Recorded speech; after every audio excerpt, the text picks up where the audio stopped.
we're talking about common interests, we have to take into account each other's character tendencies and how they may change depending on what circumstances you're in. Sounds complicated? Well, it is. But Ella and David tell us how they assessed each other's strengths and weaknesses. I like the idea of the differences which complement each other in that one has the ideas and one implements the ideas. Do you ever find that you reach a point though where one is overpowering the other? For example, David is the practical person, but does he push his practicality to the point that the actual magic of the moment gets lost? Or vice versa. She'll come up with an idea and I will nail down into it and go, do you realise this is going to involve X, Y, Z? And I'll detail that and go, actually, this is not really going to happen, is it? And that has happened before. If you look at it from the vice versa perspective, we were talking about this the other day, that I could be the type of person who will go to an exotic country and stay in the hotel for 3 weeks because I'm not the ideas person, which can almost come across as being disinterested. And do you allow each other space to be persuaded by each other?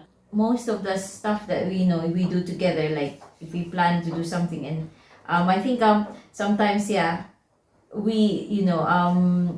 let him say we always like communicate and ask each other, do you think I'm going, do you think I'm planning us to be really tired by the end of this, that we won't have energy anymore to enjoy the moment? And then he will actually say, you know what, that might, if we do this, this and this, we might, but if we only do this one for this day and maybe that one, we'll just have to choose which one we want to really do, because at the end of the day we might do all three but we won't enjoy the moment together, and it will be so you can crowd your day with too many ideas. And then I think that's where he's very good at it, because me, I'm sometimes if I start off, I'll go 100 miles an hour. I don't know how to stop. I just go.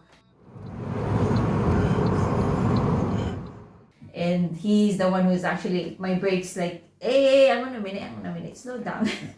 And I'm like, no, we need to do this or else it won't be. But then, and then he would tell me, slow down. Let's think about it. Let's talk about it. And I'm not used to that, because for me, I'll just get my own way and I'll just do it. I'll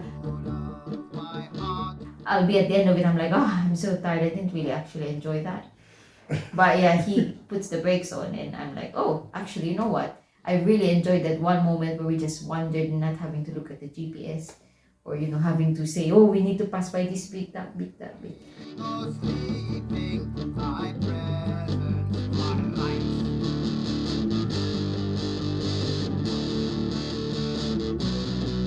Well, I love the way David and Ella just seem to plan everything, and they're very attentive to all the details about each other, and they're willing to adjust to each other.